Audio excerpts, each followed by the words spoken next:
Hello guys, good morning. आप लोग सब कैसे हैं?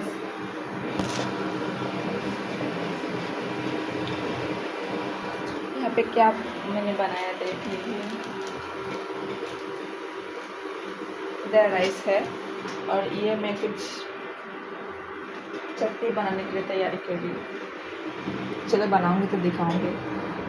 गाइस, एक बात बोलने के लिए मैंने वीडियो बना ली। इससे पहले जब मैंने इंस्टाग्राम पे रील्स बनाती थी, आई मीन यूज़ ऑडियो, तब मेरा वीडियो पे बहुत व्यूज़ आता था। 2000 3000 जैसा व्यूज़ आता था। पर मेरे एक फ्रेंड ने बोला कि नहीं, ऐसा वीडियो मत बनाओ, तुम वॉइस लेके वीडियो बनाओ। मैं जब से वॉइस से स्टार्टिंग कर रही हूँ अब वीडियो बनाने।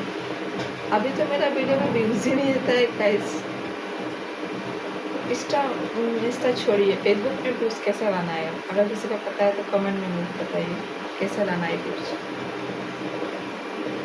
बाय बाय गाइस, मेरा वीडियो था।